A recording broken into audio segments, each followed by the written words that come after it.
poursuis ma réflexion sur ce qu'il faut bien appeler le judaïsme trinitaire.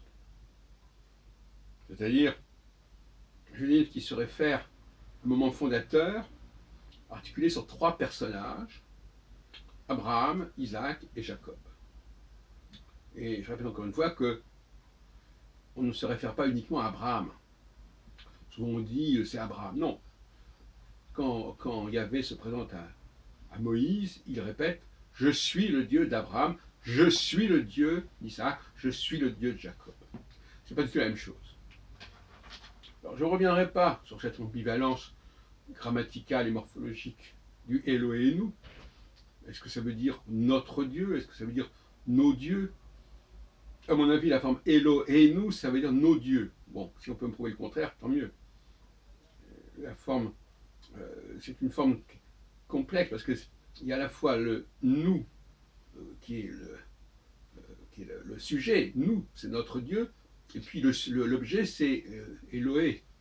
Alors, donc, on est dans une sorte de situation comme ça, alors on veut nous faire croire qu'on est en train de dire notre Dieu, alors qu'on est en train de dire nos dieux. En français, le problème ne se poserait pas. En hébreu moderne, non plus.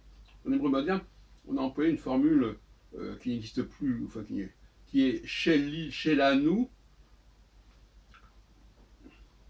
Donc ça, c'est bon. Et même quand, dans ce cas-là, même quand vraiment on dit nos enfants, alors Yeladim Shelanu, mais notre enfant, c'est Yeled Shelanu. Et là, dans le cas de alors Elohim, alors on nous dit c'est un singulier, alors c'est pas très bien. Bon, c'est pas là-dessus que je veux parler pour l'instant. Ce que je voudrais signaler, c'est le caractère admirable et tout à fait remarquable des actes qui sont à la fin du Nouveau Testament, et notamment le chapitre 7, ce qu'on appelle le discours d'Étienne. Et là, Étienne résume en quelques versets tout le récit de la Genèse depuis Abraham jusqu'à la sortie d'Égypte. Et là, on voit bien, encore une fois, que on insiste longuement sur ces trois personnages du départ, qui constituent une forme de trinité. Alors, le mot trinité est intéressant parce que les Juifs disent Dieu est un.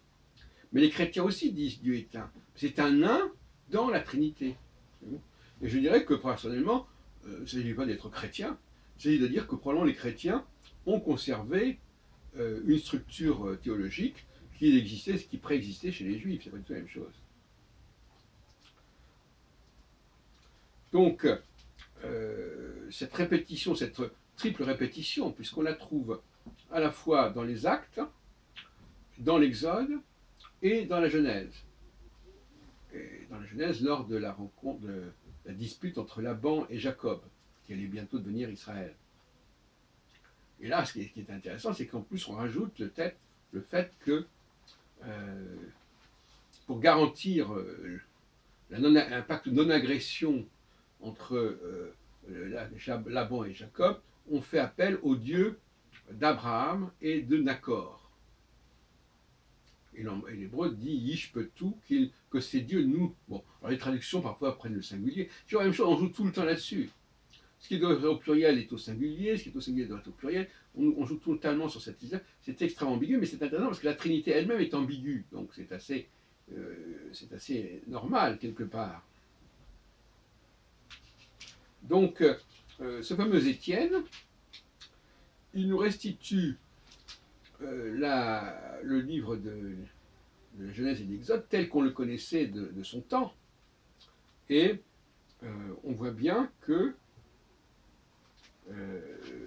quand il répète, n'est-ce pas, cette rencontre entre Dieu et Moïse, ou Dieu, enfin moi je dis Dieu comme ça, Dieu dit je suis le Dieu de tes pères, et non pas de ton père comme on le voit dans certaines traductions. Je suis le Dieu, ça qui ne voudrait rien dire d'ailleurs. Je suis le Dieu de tes pères, c'est-à-dire des trois patriarches, en fait. Et c'est-à-dire, il dit, je suis le Dieu de tes pères, le Dieu d'Isaac, d'Abraham, d'Isaac et de Jacob. Donc, le mot père, en hébreu, c'est avot, qui est d'ailleurs curieusement un féminin pluriel.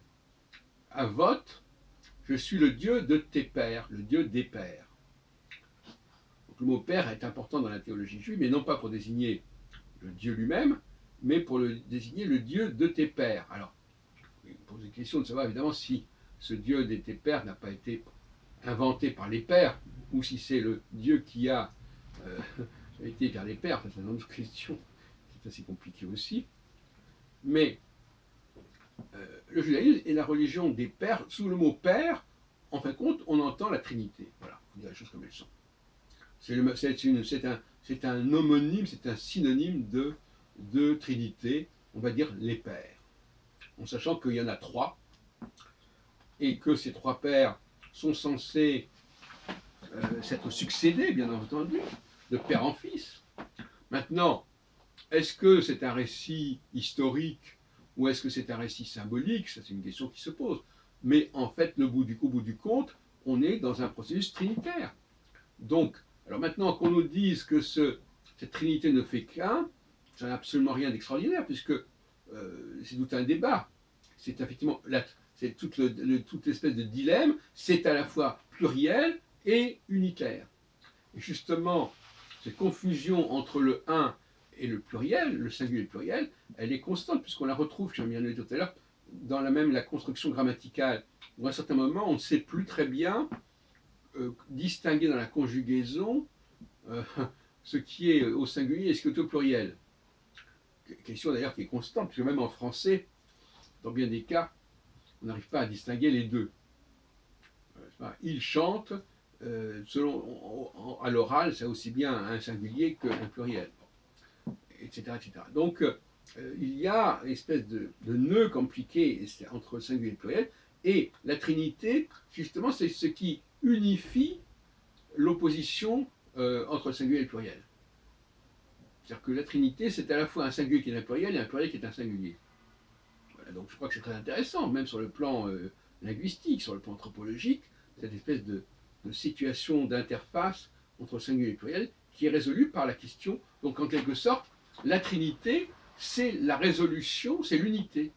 On ne peut avoir d'unité entre le singulier et le pluriel qu'à travers la Trinité.